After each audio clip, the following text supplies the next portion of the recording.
യേശുവിൽ പ്രിയമുള്ളവരെ, goodness T വിയുടെ സഭയും സാക്ഷ്യവും എന്ന ഒരു പുതിയ എപ്പിസോഡിലേക്ക് പ്രേക്ഷകരായ നിങ്ങളെല്ലാവരെയും സ്നേഹപൂർവ്വം സ്വാഗതം ചെയ്യുന്നു.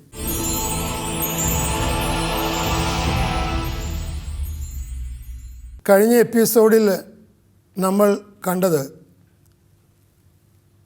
ഈ ലോകത്തിൽ യേശുവിന് സാക്ഷ്യം വഹിക്കുവാൻ വിളിക്കപ്പെട്ട സഭയിൽ ഉണ്ടായ പരാജയത്തിൻ്റെ കാരണങ്ങൾ എന്താണെന്നും എങ്ങനെയാണ് നമുക്കതിനെ തരണം ചെയ്യാൻ സാധിക്കുക എന്ന് നമ്മൾ ചിന്തിച്ചു. പ്രത്യേകിച്ച് നമ്മൾ വിശ്വസിക്കുകയും ഏറ്റുപറയുകയും ചെയ്യുന്ന വിശ്വാസ പ്രമാണവും വിശ്വാസ ജീവിതവും തമ്മിൽ പൊരുത്തപ്പെടുന്നില്ല എന്നും നമ്മൾ അതിനെയെല്ലാം മറികടന്ന് ഒരു പോസിറ്റീവായ വിശ്വാസ ജീവിതത്തിലേക്ക് കടന്നു വരണമെന്നും അതിൽ മാതാപിതാക്കന്മാരും ക്രൈസ്തവ അധ്യാപകരും സഭാധികാരികളും മുൻകൈയെടുക്കണമെന്നുള്ള കാര്യങ്ങൾ നമ്മൾ ചിന്തിച്ചു. നമ്മൾ ഇന്ന് എപ്പിസോഡിൽ ചിന്തിക്കുന്നത് ഈ വീഴ്ചയ്ക്ക് സഭ സമൂഹത്തിൽ സാക്ഷ്യം വഹിക്കുന്നതിന് തടസ്സമായിട്ടുള്ള മറ്റൊരു കാരണത്തിലേക്ക് നമ്മൾ കടന്നു വരികയാണ്. ഈ വിഷയം നമ്മളുമായിട്ട് പങ്കുവയ്ക്കുന്ന സ്നേഹബഹുമാനപ്പെട്ട ഫിലിപ്പ് തൈലച്ചന് നിങ്ങളുടെ നാമത്തിൽ സ്നേഹസ്വാഗതം. പ്രിയപ്പെട്ട അച്ഛ, നമ്മൾ ഈ എപ്പിസോഡിൽ ചിന്തിക്കുന്നത് ലോകത്തിൽ ആയിരിക്കുന്ന സഭ ലോകത്തിൻ്റേതല്ലാതെ ജീവിക്കണമെന്നാണല്ലോ യേശു പഠിപ്പിച്ചത്. പക്ഷേ ലോകത്തിൻ്റെ അരൂപി സഭയിലേക്ക് ഒരുപാട് സ്വാധീനിക്കുകയും സാക്ഷ്യം വഹിക്കുന്നതിന് പലപ്പോഴും തടസ്സമായി തീരുകയും ചെയ്യുന്നതായിട്ട് നമ്മുടെ അതിൻ്റെ ജീവിതത്തിൽ കാണുന്നുണ്ട്. ഇങ്ങനെയുള്ള ഈ കാര്യത്തെക്കുറിച്ച് അച്ഛൻ ഒന്ന് വിശദീകരിക്കാം. ഉത്ഥാനം ചെയ്ത ഈശോ ശിഷ്യന്മാർക്ക് പ്രത്യക്ഷപ്പെട്ടുകൊണ്ട് അവർക്കൊരു പ്രേക്ഷിത ദൗത്യം നൽകുന്നുണ്ട്. അത് എല്ലാ സുവിശേഷങ്ങളിലും രേഖപ്പെടുത്തിയിരിക്കുന്ന ഒരു കാര്യമാണ്. നിങ്ങൾ ലോകമെങ്ങും പോയി സകല ജനതകളോടും സുവിശേഷം പ്രഘോഷിക്കുക ഉള്ളതാണ്. അപ്പം ലോകത്തിലേക്ക് അയക്കപ്പെട്ടതാണ് സഭ.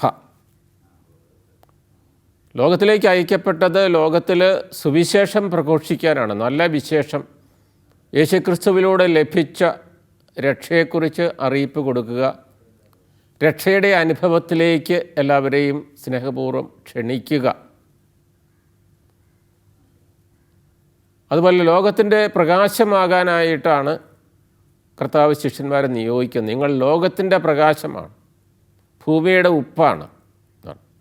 ലോകത്തിൻ്റെ ദീപവും ഭൂമിയുടെ ഉപ്പുമാകാനായിട്ട് അയക്കപ്പെട്ടിരിക്കുന്നതാണ്. അപ്പോൾ സഭ ലോകത്തിലേക്ക് അയക്കപ്പെട്ടിരിക്കുന്ന അതാണ്.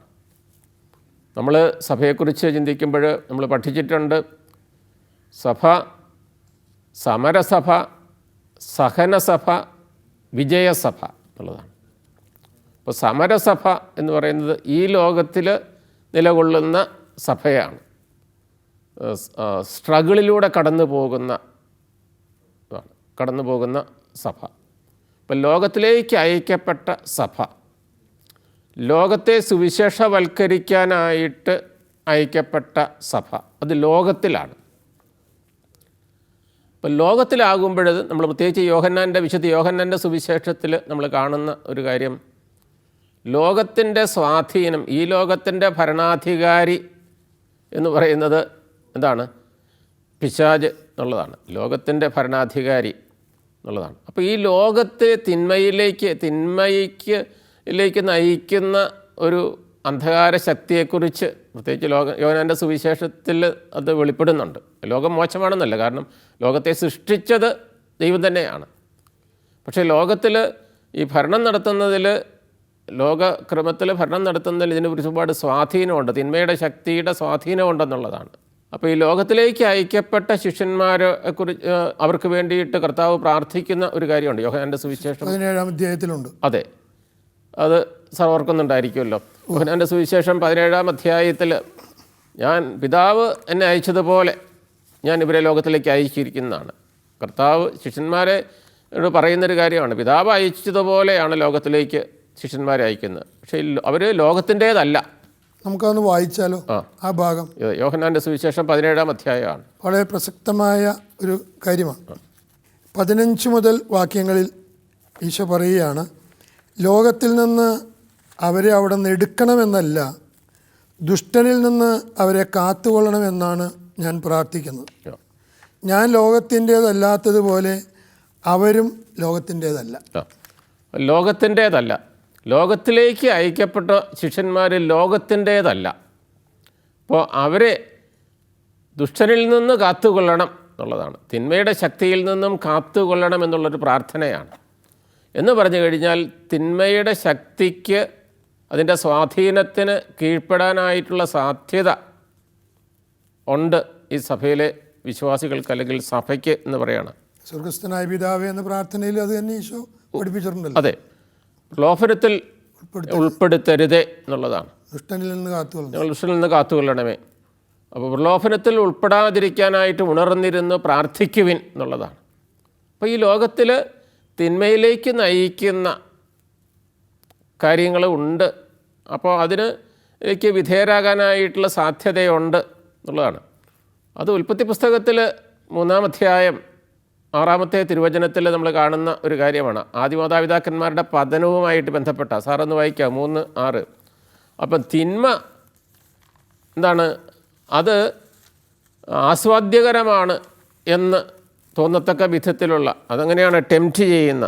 ഉൽപ്പത്തി പുസ്തകം 3-ാം അധ്യായം 6-ാമത്തെ തിരുവചനം വായിക്കാവും. ആ വൃക്ഷത്തിൻ്റെ പഴം ആസ്വാദ്യവും കണ്ണിന് കൗതുകകരവും അറിവേകാൻ കഴിയുമെന്നതിനാൽ അഭികാമ്യവുമാണെന്ന് കണ്ട് അവൾ അത് പറിച്ചു തിന്നു, ഭർത്താവിനും കൊടുത്തു, അവനും തിന്നു.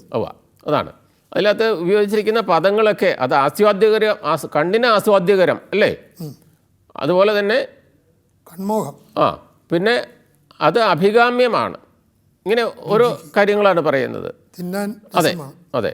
അപ്പോൾ ഇങ്ങനെ ആസ്വാദ്യകരമാണ്, ഇങ്ങനെ ഒരു ടെസ്റ്റിംഗ് ആണ്, വാസ്തവത്തിൽ ടെംപ്റ്റിംഗ് ആണ്.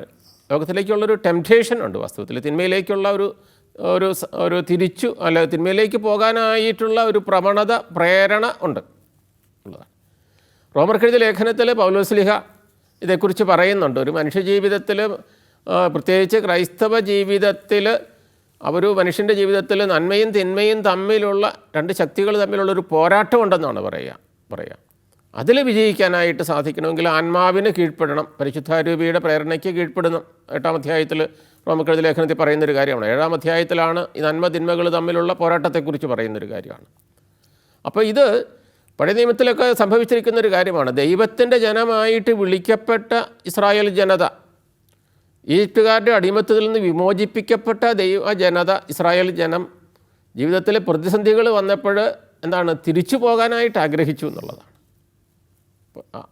അടിമത്തത്തിൻ്റെ ഇതിലേക്ക് പോകാനായിട്ടാണ്. കാരണം അവിടെയൊക്കെ തങ്ങൾക്ക് കിട്ടിയിരുന്ന ഭക്ഷണത്തെക്കുറിച്ച് അവർ ചിന്തിക്കുകയാണ്. ഇതിലൊക്കെ എത്രയോ ഭേദമായിരുന്നു എന്നുള്ള ചിന്തിക്കുകയാണ് വാസ്തവത്തിൽ.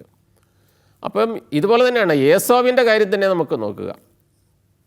ഏസാവ് പഴയ നിയമത്തിലെ ഏസാവ് എന്നൊക്കെ പറയുന്ന കഥാപാത്രം, അദ്ദേഹത്തിന് പറ്റിയ വലിയ അബദ്ധം നോക്കണം എന്നുള്ളതാണ്. ഒരു കപ്പ് പായസത്തിന് വേണ്ടി അത് പുത്രസ്ഥാനം നഷ്ടപ്പെട്ടു. അതെ, അതായത് അദ്ദേഹത്തിന് വിശപ്പുണ്ടായിരുന്നു, അയാൾക്ക് വിശപ്പുണ്ടായിരുന്നു. ഈ പായസം വെച്ച് നോക്കി കഴിയുമ്പോഴത്തേക്ക് അത് കഴിക്കാനായിട്ടുള്ള വലിയ ആഗ്രഹമുണ്ട്. അപ്പോൾ അയാൾ പറഞ്ഞൊരു കാര്യം എന്ന് വെച്ച് കഴിഞ്ഞാൽ, അയാൾ ആവശ്യപ്പെട്ടപ്പോൾ യാക്കോബ് പറഞ്ഞൊരു കാര്യമുണ്ട്. എന്താണ്, നിൻ്റെ കടിഞ്ഞുൽപുത്രസ്ഥാനം എനിക്ക് തരിക, ഞാൻ തരാമെന്ന് പറയുകയാണ്. അപ്പോൾ അയാൾ ആത്മകഥം ചെയ്യുന്നൊരു കാര്യമുണ്ട്. ഞാൻ മരിക്കാൻ പോവുകയാണെന്നുണ്ടെങ്കിൽ എൻ്റെ കടിഞ്ഞുൽപുത്രസ്ഥാനം കൊണ്ട് എനിക്കെന്ത് പ്രയോജനം എന്നുള്ളതാണ് അല്ലേ വാസ്തവത്തിൽ. അതുകൊണ്ട് എന്തും ആയിക്കൊള്ളട്ടെ, പക്ഷേ കൗശലക്കാരനായ യാക്കോബ് പറഞ്ഞൊരു കാര്യം, നീ ദൈവനാമത്തിൽ ശപഥം ചെയ്യണം, ഇത് തരുമെന്നുള്ള കാര്യം. ശപഥം ചെയ്തു, കൊടുത്തു, വയറ് നിറച്ച് കഴിച്ചെന്നാണ് പറയുന്നത്. വയറ് നിറച്ച് കഴിച്ചു. പക്ഷേ നഷ്ടപ്പെട്ടതോ, ഈ വയറ് നിറച്ച് കഴിച്ചെങ്കിലും വാസ്തവത്തിൽ ഒരു 3-4 മണിക്കൂർ കഴിഞ്ഞപ്പോൾ അയാൾക്ക് വീണ്ടും വിശപ്പുണ്ടായി അല്ലേ. തീർച്ചയായിട്ടും വീണ്ടും വിശപ്പുണ്ടായി. അപ്പം നിത്യമായിട്ട് വിശപ്പ് മാറുന്നൊരു കാര്യമല്ല. 5 മണിക്കൂർ കഴിഞ്ഞ് തീർച്ചയായിട്ടും വിശപ്പുണ്ടായി. പക്ഷെ നഷ്ടപ്പെട്ട കടിഞ്ഞൂൽപത്രസ്ഥാനമാണ്, തിരിച്ചു കിട്ടില്ല. അപ്പം കടിഞ്ഞൂൽപത്രസ്ഥാനം നഷ്ടപ്പെടുമെന്ന് പറയുമ്പോഴത്തേക്കും വാസ്തവത്തിൽ വലിയ നഷ്ടപ്പെടലുകളാണ് വാസ്തവത്തിൽ. ഉദാഹരണമായിട്ട് മറ്റ് ആൺമക്കൾക്ക് കിട്ടുന്നതിന് ഇരട്ടിയായിട്ടുള്ള സ്വത്ത്, പിതാവിൻ്റെ സ്വത്തിന് അർഹതയുണ്ട് ഈ കടിഞ്ഞൂൽപുത്രൻ. രണ്ടാമതെന്ന് പറയുന്നത് ആ കുടുംബത്തിൻ്റെ ഒരു വിധികർത്താവായിട്ട് മാറുകയാണ് കടിഞ്ഞൂൽപുത്രൻ എന്ന് പറയുമ്പോഴത്തേക്കും. എല്ലാ കാര്യങ്ങളും അയാളുമായിട്ട് ആലോചിച്ചിട്ട് വേണം. അയാളുടെ തീർപ്പെന്ന് പറയുന്നത് അവസാന തീർപ്പാണ്, വാസ്തവത്തിൽ അവസാന വാക്കാണ് അയാളുടെ. അപ്പോൾ ഒരു കുടുംബത്തിൽ ഈ പറയുന്ന ഒരു നാഥനായിട്ട് മാറുകയാണ്. അതൊക്കെ നഷ്ടപ്പെടുകയാണ്, താൽക്കാലികമായിട്ടുള്ള ഒരു ഇതിന് വേണ്ടിയിട്ട് നഷ്ടപ്പെടുത്തുകയാണ്. അപ്പോൾ ഈ ഒരു ട്രയൽ, ഇങ്ങനെയുള്ള ഒരു പരീക്ഷണം എന്ന് പറയുന്നത് ഈ സഭ ആയിരിക്കുന്ന, ലോകത്തിലേക്ക് അയക്കപ്പെട്ടിരിക്കുന്ന സഭയും നേരിടേണ്ടി വരുന്നുണ്ടെന്നുള്ളതാണ്. ചരിത്രം ഇന്നും ആവർത്തിക്കുന്നു. ചരിത്രം ഇന്നും ആവർത്തിക്കുന്നുള്ളതാണ്.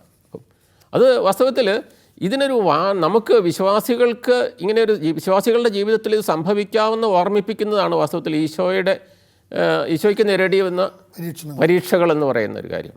അത് ഓർക്കുന്നത്, ഇവൻ എൻ്റെ പുത്രനാകുന്നു, ഇവൻ എൻ്റെ പ്രിയപുത്രൻ എന്ന് മാമോദീസായുടെ വേളയിൽ വെളിപ്പെടുത്തപ്പെട്ടു. യേശു ദൈവപുത്രനാണെന്ന് വെളിപ്പെടുത്തപ്പെട്ടതിന് ശേഷം ഉടൻ തന്നെ സംഭവിക്കുന്നൊരു കാര്യമാണ് വാസ്തവത്തിൽ ഈ ടെസ്റ്റുകൾ. അപ്പം ദൈവമക്കൾക്ക് സംഭവിക്കാൻ സാധ്യതയുള്ളതാണ്. അവിടെ ചോദ്യം ചെയ്യപ്പെടുന്നത്, അവിടെ പരീക്ഷയ്ക്ക് വിധേയമാകുന്നത് എന്ന് പറയുന്നത് യേശുക്രിസ്തുവിൻ്റെ ദൈവപുത്ര സ്ഥാനമാണ്. നീ ദൈവപുത്രനാണെങ്കിൽ എന്ന് പറഞ്ഞുകൊണ്ടാണ്. കുരിശിൽ കിടക്കുമ്പോഴും വെല്ലുവിളി അങ്ങനെയല്ലേ? അങ്ങനെയാണ്. ദൈവപുത്രനാണെങ്കിൽ താഴെ ഇറങ്ങി വരിക. അപ്പോൾ ഇങ്ങനെ വാസ്തവത്തിൽ ജീവിതത്തിൽ ഇങ്ങനെ ടെസ്റ്റുകളിലൂടെ, പരീക്ഷകളിലൂടെ കടന്നു പോകുന്നവരാണ് വാസ്തവത്തിൽ എല്ലാ ക്രൈസ്തവരും എന്ന് ഓർമ്മിപ്പിക്കുകയാണ്. അപ്പോൾ സഭ ലോകത്തിലേക്ക് അയക്കപ്പെട്ടപ്പോൾ ഈ പരീക്ഷ വാസ്തവത്തിൽ സഭയ്ക്ക് നേരിടേണ്ടി ഉണ്ട്. അതുകൊണ്ടാണ് ഈശോ ശിഷ്യന്മാരോട് പറയുന്നത്, പരീക്ഷയിൽ ഉൾപ്പെടാതിരിക്കാൻ ഉണർന്നിരുന്ന് പ്രാർത്ഥിക്കുവിൻ ഉള്ളത്. എഫേസ്യസുകാർക്ക് എഴുതിയ ലേഖനത്തിൽ നമ്മൾ കാണുന്ന ഒരു കാര്യമുണ്ടല്ലോ, ഒരു ആത്മീയ സമരമാണ് വാസ്തവത്തിൽ, ഒരു സ്ട്രഗിളാണ് വാസ്തവത്തിൽ, ഒരു ആത്മീയ സമരമാണ്. അപ്പോൾ ഈ ആത്മീയ സമരത്തിൽ വാസ്തവത്തിൽ കരുതലോടുകൂടി ഇരിക്കണം. ആത്മാവിൻ്റെ എല്ലാ ആയുധങ്ങളും ധരിക്കണം, എല്ലാ ആത്മാവിൻ്റെ ആയുധങ്ങൾ ധരിക്കണം. അപ്പോൾ ഇങ്ങനെയുള്ള ഒരു ലോകത്തിലേക്കാണ് വാസ്തവത്തിൽ സഭ അയക്കപ്പെട്ടിരിക്കുന്നത് എന്നുള്ളതാണ്. സഭ എന്ന് പറയുന്നത് യേശുക്രിസ്തു വിശ്വസിക്കുന്നവർ, അപ്പോൾ സഭാംഗങ്ങൾ. അപ്പോൾ ഇതിൽ സഭയിലെ അംഗങ്ങൾ ചില വീഴ്ചകൾ ഈ ടെംപ്റ്റേഷനിൽ, ഈ പരീക്ഷകളിലൊക്കെ വീണിട്ടുണ്ട്. ലോകത്തിൻ്റേതായിട്ടുള്ള ചില അട്രാക്ഷൻസ് ഉണ്ട്. എന്താണ് അട്രാക്ഷൻസ് എന്ന് പറയുമ്പോഴത്തേക്കും അതിന് ലോകത്തിലേക്ക് നമ്മളെ അടുപ്പിക്കുന്ന അതിൻ്റേതായിട്ടുള്ള പ്രലോഭനങ്ങളുണ്ട് വാസ്തവത്തിൽ. ലോകവസ്തുക്കളിലേക്കുള്ള ഒരു ആകർഷണമാണ് വാസ്തവത്തിൽ. കാരണം അതെന്ന് പറയുന്നത് മുമ്പ് പറഞ്ഞതുപോലെ കണ്ണിന് ആസ്വാദ്യകരം എന്നൊക്കെ പറയുന്നുള്ള ഒരു ഇതാണ്, കുളിർമ നൽകുന്ന, അല്ലെങ്കിൽ ജീവിതത്തിന് കുറച്ച് നാളത്തേക്കെങ്കിലും കുറച്ച് നേരത്തേക്കെങ്കിലും ഒരു സുഖം നൽകുന്ന ഇതായിട്ടുള്ള കാര്യമാണ് വാസ്തവത്തിൽ. അപ്പോൾ അങ്ങനെയുള്ളൊരു സമയത്ത് നിത്യതയിലേക്ക്, ഫ്യൂച്ചറിലേക്ക് ആൾക്കാർ നോക്കുന്നില്ല. ഇന്നത്തെ താൽക്കാലികമായിട്ടുള്ള ഒരു കാര്യമാണ്. അപ്പം മറ്റത് പിന്നീട് എന്നുള്ളതാണല്ലോ ചെറുത്ത് പറയുന്നത്. ഇന്നത്തെ കാലത്ത് ഇങ്ങനെ ഇപ്പോഴേ നമുക്ക് അടിച്ചു പൊളിച്ച് ജീവിക്കാനായിട്ട് പറ്റുകയുള്ളൂ, പ്രായമായി കഴിഞ്ഞാൽ പറ്റില്ല. ഇപ്പം ചില കാരണവന്മാർ പറയും ഇപ്പോഴേ നമുക്ക് തീർത്ഥാടനത്തിനും ഒക്കെ പോകാനായിട്ട് പറ്റത്തുള്ളൂ. അപ്പോൾ അതുകൊണ്ടങ്ങ് പോകുന്നു. കുറച്ച് കഴിയുമ്പോൾ ഇങ്ങനെ പറ്റാത്തൊരു കാലമുണ്ട്. അതുപോലെ തന്നെ വാസ്തവത്തിൽ ചിന്തിക്കുന്ന ആൾക്കാരുണ്ട്. ഇങ്ങനെയൊക്കെ ഇങ്ങനെ സുഖമായിട്ടൊക്കെ കഴിയാനായിട്ട് പറ്റത്തുള്ളൂ. അപ്പോൾ ആകുന്ന കാലത്തിൽ ഇതുപോലെയുള്ള ആസ്വദിച്ച് ജീവിക്കുക എന്നുള്ളൊരു കാര്യമാണ്. അപ്പം ജീവിതത്തിൽ ഈ ലോകം മൂല്യമായിട്ട് കാണുന്ന പല കാര്യങ്ങളുമുണ്ട്. സമ്പത്ത് ഒരു മൂല്യമായിട്ട് കാണുകയാണ്. കാരണം അതില്ലാത്തവനെ സംബന്ധിച്ചിടത്തോളം ലോകത്തിൽ മനുഷ്യൻ്റെ ദൃഷ്ടിയിൽ വലിയ സ്ഥാനമില്ല. ലോകത്തിൻ്റെ ചിന്ത അല്ല, പണമില്ലാത്തവൻ പിണം. അതെ, പണമില്ലാത്തവൻ. അപ്പോൾ അത് അന്നും ഇന്നും ഏതാണ്ട് എന്നുമൊക്കെ അങ്ങനത്തെ ഒരു ചിന്ത ഉള്ള ഒരു ലോകമുണ്ടാകും. അപ്പം സ്വാധീനം, പണം, അതുപോലെ തന്നെ വാസ്തവത്തിൽ സ്വാധീനം, സ്ഥാനമാനങ്ങൾ, അധികാരം, അംഗീകാരം. അപ്പോൾ ഇതൊക്കെ വാസ്തവത്തിൽ ടെംപ്റ്റ് ചെയ്യുന്നതാണ്, മനുഷ്യനെ പ്രലോഭിപ്പിക്കുന്നതാണ് വാസ്തവത്തിൽ. അപ്പോൾ ഇതിന് വേണ്ടിയിട്ടുള്ള ഒരു പാച്ചിൽ, ഒരു പരക്കം പാച്ചിൽ, ഇതിന് നേടാൻ വേണ്ടിയിട്ട്, ഇത് നേടിക്കഴിഞ്ഞാൽ എല്ലാമായി എന്നുള്ള ഒരു ചിന്ത. അപ്പോൾ അതിന് വേണ്ടിയിട്ട് നഷ്ടപ്പെടുത്താനായിട്ട്, ചില കാര്യങ്ങൾ നഷ്ടപ്പെടുത്താനായിട്ട് ആളുകൾക്ക് മടിയില്ല. വ്യക്തിബന്ധങ്ങൾ നഷ്ടപ്പെടുത്താനായിട്ട് മനുഷ്യർക്ക് മടിയില്ല എന്നുള്ളതാണ്. ഇതുവരെ മൂല്യങ്ങളായിട്ട് കരുതപ്പെട്ടിരുന്ന പല കാര്യങ്ങൾ, സത്യസന്ധത, നീതി. അപ്പോൾ ഉദാഹരണമായിട്ട് ചെറിയൊരു ഉദാഹരണം പറയുകയാണെങ്കിൽ പരീക്ഷയ്ക്ക് കോപ്പി അടിക്കുക എന്നുള്ളൊരു കാര്യമാണ്. അപ്പോൾ വാസ്തവത്തിൽ സത്യസന്ധതയ്ക്ക് വിരുദ്ധമായിട്ടുള്ളൊരു പ്രവർത്തനമാണ്. എന്തിനു കോപ്പി അടിക്കുന്നു എന്നുള്ളതാണ് വാസ്തവത്തിൽ. കോപ്പി അടിക്കുന്നത് എന്താണ്? എനിക്ക് പരീക്ഷയിൽ നല്ല മാർക്കോടുകൂടി വിജയിക്കണം, വിജയിച്ചിട്ട് ജീവിതത്തിൽ വിജയിക്കണം എന്നുള്ളതാണ് ലക്ഷ്യം. എന്തായാലും കുഴപ്പമില്ല, ഇഷ്ടമുള്ള മാർഗ്ഗം ഉപയോഗിക്കാം, അങ്ങനെ ചിന്ത. അപ്പം ലക്ഷ്യം ഒരു കണ്ടുകൊണ്ട് മാർഗം, ഏത് മാർഗവും സ്വീകരിക്കാം എന്നുള്ള ഒരു കാര്യമാണ് വാസ്തവത്തിൽ. ചില മൂല്യങ്ങൾ ഞാൻ പറഞ്ഞത് ധാർമ്മികത നഷ്ടപ്പെട്ടു. ഒരു ചില കാര്യങ്ങൾ എന്നുള്ളതാണ് വാസ്തവത്തിൽ. താൽക്കാലികമായിട്ടുള്ള ഇപ്പം ഈ നമ്മൾ ഈ ബൈബിളിലെ എക്ലസിയാസ്റ്റസ് എന്ന് പറയുന്ന ഗ്രന്ഥമുണ്ടല്ലോ, അതായത് മലയാളത്തിൽ അത് സഭാപ്രസംഗകൻ. സഭാപ്രസംഗത്തിൽ വാസ്തവത്തിൽ മൂല്യങ്ങളായിട്ട് ഒരു കാലത്ത് സോളമൻ എഴുതിയതാണെന്ന് പറയുന്നു ആ പുസ്തകം, ആ ഗ്രന്ഥം. അപ്പം അതിൽ സോളമന് ലോകത്തിലെ ഏറ്റവും പ്രധാനപ്പെട്ട കാര്യങ്ങളാണെന്ന് കരുതുന്നതെല്ലാം അദ്ദേഹം അതുണ്ടായിരുന്നു. സമ്പാദിച്ചു, അറിവ് സമ്പാദിച്ചു, അതുപോലെ ധനം സമ്പാദിച്ചു, അതുപോലെ മറ്റ് രാജാക്കന്മാരിൽ നിന്നൊക്കെ വ്യത്യസ്തമായിട്ടുള്ള പലതും ഇദ്ദേഹം നേടി എന്നുള്ളതാണ്. പക്ഷേ അവസാനമൊക്കെ മനസ്സിലാകുകയാണ് വസ്തുത്തിൽ എല്ലാം മായയാണ്, എല്ലാം കടന്നു പോവുകയാണ് വസ്തുത്തിൽ. അപ്പം കടന്നു പോകുന്നതിന് വേണ്ടിയിട്ടാണ് താൻ ഇത് അധ്വാനിച്ചതെന്നും തൻ്റെ ജീവിതം വാസ്തവത്തിൽ വഴിയായിട്ട് ഒന്നും നേടിയിട്ടില്ലെന്നും ഉള്ളൊരു ഓർമ്മയാണ്. താൽക്കാലികമായിട്ട് കുറച്ച് നാളത്തേക്കൊക്കെ എന്തെങ്കിലും ഒരു സൗഖ്യമോ സുഖമോ ഒക്കെ നൽകുന്ന സൗകര്യങ്ങളും ഒക്കെ നൽകുന്നതിന് വേണ്ടിയിട്ടാണ് നഷ്ടപ്പെടുത്തുമെന്ന് പറയുന്നത്. അപ്പോൾ ഇത് തന്നെയാണ് വാസ്തവത്തിൽ വിശ്വാസികളുടെ ജീവിതത്തിലുമൊക്കെ ചിലപ്പോഴെങ്കിലും സംഭവിക്കുന്നതെന്ന് പറയുന്ന കാര്യം. മൂല്യങ്ങളല്ലാത്തതിൻ്റെ പുറകെ പോവുക ഉള്ളതാണ്. അപ്പോൾ അതിനു വേണ്ടിയിട്ട് അത് നേടിയെടുക്കാൻ വേണ്ടിയിട്ട് മൂല്യങ്ങളെ നഷ്ടപ്പെടുത്തുക എന്നുള്ളതാണ്. അച്ഛാ, ഈ മേഖലയിൽ പ്രത്യേകിച്ച് ഇങ്ങനെ ഈ ലോകത്തിലേക്കുള്ള ആകർഷണങ്ങളിൽ ഒരു വലിയ പങ്ക് ഇന്നത്തെ മാധ്യമങ്ങൾ, പ്രത്യേകിച്ച് നവമാധ്യമങ്ങളൊക്കെ വഹിക്കുന്നുണ്ട് എന്നുള്ളൊരു സത്യമല്ലേ? അതിനെക്കുറിച്ചൊന്ന് വിലയിരുത്തുന്നത് നന്നായിരിക്കും. അതെ, അതായത് നമ്മൾ ചെറിയൊരു ഉദാഹരണം പറയുകയാണെന്നുണ്ടെങ്കിൽ ഒരുപാട് പബ്ലിസിറ്റി എന്ന് പറയുന്നൊരു സംഗതിയുണ്ട് വാസ്തവത്തിൽ, പബ്ലിസിറ്റി. അപ്പോൾ ഈ പബ്ലിസിറ്റിയിൽ ഈ പരസ്യങ്ങളെന്ന് പറയുന്നൊരു സംഗതിയുണ്ട്. ഈ പരസ്യങ്ങളിൽ ആകൃഷ്ടരായിട്ടുള്ള ഒരുപാട് മനുഷ്യരുണ്ട്.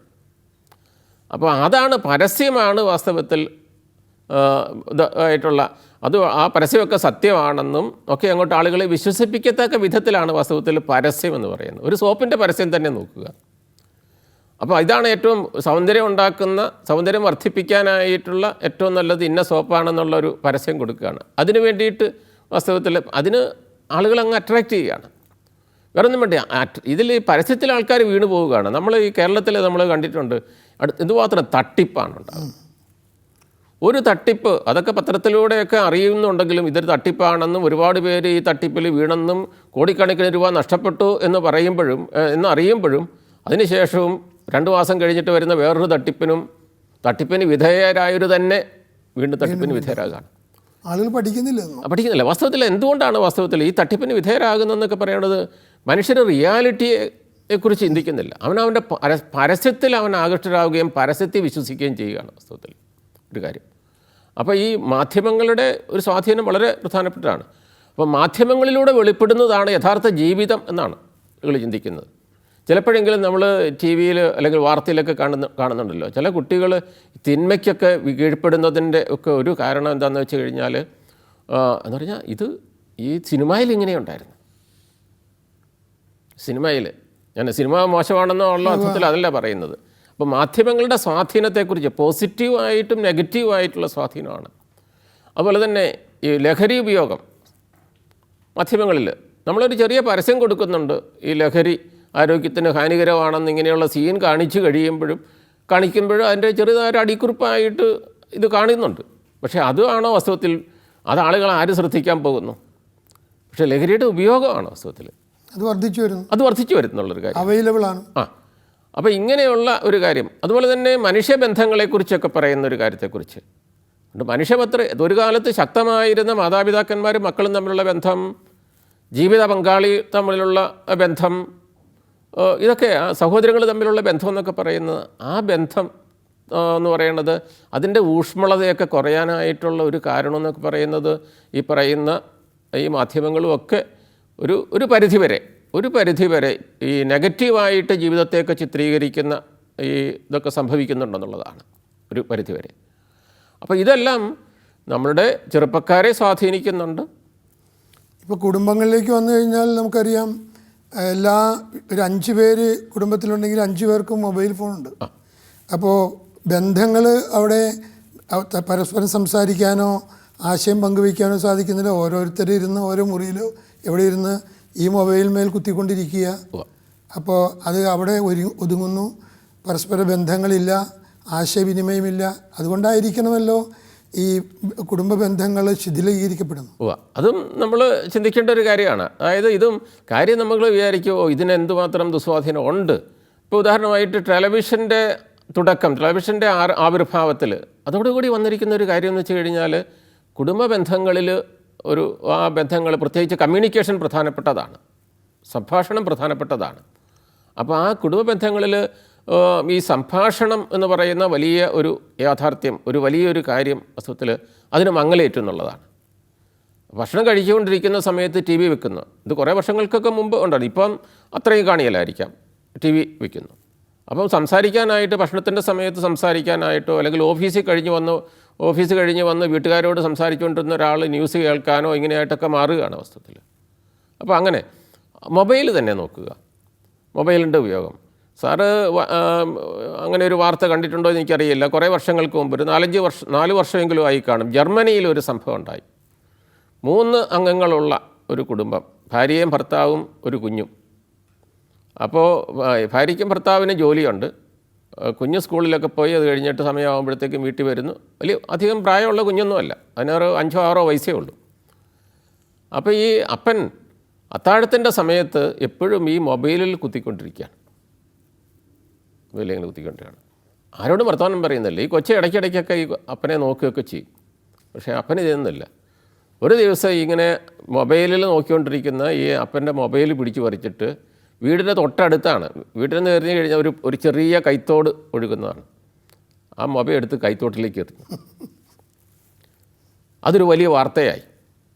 ഈ വാർത്തയാണ് വാസ്തവത്തിൽ ജർമ്മനിയിലൊരു പ്രൊട്ടസ്റ്റ് കുട്ടികളെല്ലാവരും കൂടെ കൂടിയിട്ട്, അതിൻ്റെ ഈ കുട്ടിയെ പഠിപ്പിക്കുന്ന ടീച്ചർ അറിഞ്ഞു. അപ്പോൾ ഈ കുട്ടി ചെയ്ത് വലിയ നല്ല കാര്യമാണെന്ന് അവർക്ക് മനസ്സിലായി. കുറേ കുട്ടികളെല്ലാവരും കൂടെ കൂടിയിട്ട് ഇവരുടെ നേതൃത്വത്തിൽ, അധ്യാപകരുടെയൊക്കെ നേതൃത്വത്തിൽ ഒരു പ്രൊട്ടസ്റ്റ് നടത്തി എന്നുള്ളതാണ്. അപ്പോൾ ഇത് ഞാൻ പറഞ്ഞു വരിക, അപ്പോൾ ഇതിൻ്റെ സാറ് ചോദിച്ചതിൻ്റെ ചോദ്യമായിട്ട് നമ്മുടെ ഈ മാധ്യമങ്ങളുടെ ഒരു ദുസ്വാധീനം എന്ന് വേണമെങ്കിൽ പറയാനായിട്ട്, അതും നമ്മുടെയൊക്കെ ഭവനങ്ങളിൽ, നമ്മുടെയൊക്കെ വ്യക്തി ജീവിതത്തിലൊക്കെ മോശമായിട്ട് ബാധിച്ചിട്ടുണ്ടെന്നുള്ളതാണ് അങ്ങനെയുള്ളൊരു കാര്യം. ഇന്ന് പല ഭവനങ്ങളിലും നമ്മൾ കാണുന്നതാണ്. കാരണം കുട്ടികൾക്ക് എന്ത് ഭക്ഷണം കഴിക്കണമെങ്കിലും ടി വിയുടെ മുമ്പിലിരുന്നാലേ ഭക്ഷണം കഴിക്കുകയുള്ളൂ. അങ്ങനെയുള്ളൊരു അടിമത്തത്തിലേക്ക് വന്നു കഴിഞ്ഞു. അത് മാതാപിതാക്കന്മാർക്ക് നിയന്ത്രിക്കാൻ പറ്റാത്ത അവസ്ഥയാണ്. അല്ല, അതുപോലെ തന്നെ വാസ്തവത്തിൽ നമ്മുടെ വിശ്വാസ ജീവിതത്തെക്കുറിച്ചൊക്കെ പറയുമ്പോഴും, വാസ്തവത്തിൽ മാധ്യമങ്ങളിൽ നിന്നൊക്കെ പറയുമ്പോഴത്തേക്കും നമ്മുടെ വിശ്വാസ ജീവിതത്തെക്കുറിച്ച് നമ്മൾ ചിന്തിക്കുമ്പോൾ, അതുമായിട്ട് ബന്ധപ്പെടുത്തിയൊക്കെ ചിന്തിക്കുമ്പോൾ, അതായത് ഭൗതികതയുടെ ഒരു കടന്നുകയറ്റം ഉണ്ടായിട്ടുണ്ട്. അതിന് മാധ്യമങ്ങളൊരു വലിയ പങ്ക് വഹിച്ചിട്ടുണ്ടെന്നുള്ളതാണ് ഭൗതികത. അപ്പോൾ ഈ ലോകത്തിലെ സുഖഭോഗങ്ങൾക്ക്, സുഖ സൗകര്യങ്ങൾക്ക് കീഴ്പ്പെടുക, അതിന് വിധേയരാവുക, അതാണ് ഏറ്റവും ഹയസ്റ്റ് ആയിട്ടുള്ളൊരു ഗുഡ്, നന്മ. ഇതാണ്. ഇതിനപ്പുറമുള്ളൊരു ജീവിതത്തെക്കുറിച്ചല്ല ചിന്തിക്കേണ്ടത്. നമ്മുടെ ഈ ചുരുങ്ങിയ ജീവിതത്തിനുള്ളിൽ ആ എല്ലാ സുഖ സൗകര്യങ്ങളും അനുഭവിച്ച് ജീവിക്കുക. അപ്പോൾ അതുകൊണ്ട് മാനുഷികമായിട്ടുള്ളതോ അതുപോലെ തന്നെ ക്രൈസ്തവികമായിട്ടുള്ള മൂല്യങ്ങൾ, അതിനുള്ള പ്രാധാന്യം കൊടുക്കാതെ വരികയും ഈ ലോകത്തിലെ സുഖത്തിന് വേണ്ടിയിട്ട്, സൗകര്യത്തിന് വേണ്ടിയിട്ട് ജീവിക്കാനായിട്ടുള്ള ഒരു പ്രവണത ആളുകളുടെ ഇടയിൽ കണ്ടുവരികയും ചെയ്യുന്നുണ്ട്. അത് നമ്മുടെ ക്രൈസ്തവ ജീവിതത്തെ മോശമായിട്ട് ബാധിച്ചിട്ടുണ്ട്. പക്ഷേ അതോടൊപ്പം തന്നെ നമ്മൾ ഓർത്തിരിക്കേണ്ട വലിയൊരു കാര്യം എന്ന് പറയുന്നത് പോസിറ്റീവായിട്ടൊക്കെ ജീവിക്കുന്ന ഒരുപാട് ആൾക്കാരുണ്ട്. ഇതുമായിട്ട് ബന്ധപ്പെട്ട കാര്യങ്ങൾ അടുത്ത എപ്പിസോഡിൽ നമുക്ക് സംസാരിക്കാം.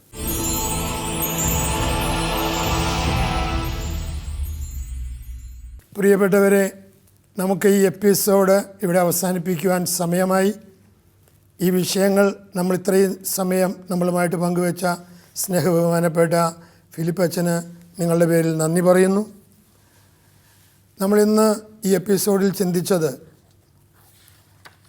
നമ്മുടെ സാക്ഷ്യ ജീവിതത്തിന്, സഭ ഈ ലോകത്തിൽ സാക്ഷ്യം വഹിക്കുന്നതിന് തടസ്സമായിട്ട് നിൽക്കുന്ന ഒരു പ്രധാനപ്പെട്ട കാര്യം, ലോകത്തിൻ്റേതായ രൂപി ഭൗതിക ലോകത്തിൻ്റെ അരൂപി ഒരുപാട് നമ്മളെ സ്വാധീനിക്കുന്നുണ്ടെന്നും പലപ്പോഴും അത് മാധ്യമങ്ങളിലൂടെയും ഒക്കെ നമ്മളെ ക്രിസ്തീയ ജീവിതത്തിൽ നിന്ന്, സാക്ഷ്യ ജീവിതത്തിൽ നിന്ന് അകറ്റുന്നുണ്ടെന്ന് നമ്മൾ കണ്ടു. അതേസമയം നമുക്ക് ഒരുപാട് നന്മകൾ ഈ ലോകത്തിലൂടെ ദൈവം തരുന്നുണ്ട്. അത് കാണുവാനും നമ്മൾ പഠിക്കണം. മാധ്യമങ്ങളിലൂടെ നമുക്ക് ഒരുപാട് നന്മകൾ കിട്ടുന്നുണ്ട് എന്ന് നമ്മൾ കണ്ടു. നമ്മളിങ്ങനെ ഇതിനെക്കുറിച്ചുള്ള കാര്യങ്ങൾ വരും നാളുകളിൽ കൂടുതൽ ചിന്തിക്കാം. കേട്ട കാര്യങ്ങളെക്കുറിച്ച് നിങ്ങളുടെ വിലയിരുത്തലുകൾ, നിങ്ങളുടെ അഭിപ്രായങ്ങൾ, സഭയെക്കുറിച്ചുള്ള നിങ്ങളുടെ സംശയങ്ങൾ ഞങ്ങളെ എഴുതി അറിയിക്കേണ്ട മേൽവിലാസം: ദ പ്രൊഡ്യൂസർ, സഭയും സാക്ഷ്യവും, goodness TV, divine vision complex, Muringoor PO, Chalakudy 680309. മറ്റൊരു എപ്പിസോഡിൽ നമ്മൾ വീണ്ടും കണ്ടുമുട്ടുന്നത് വരെ യേശുനാമത്തിൽ നിങ്ങൾക്ക് നന്ദി, നമസ്കാരം.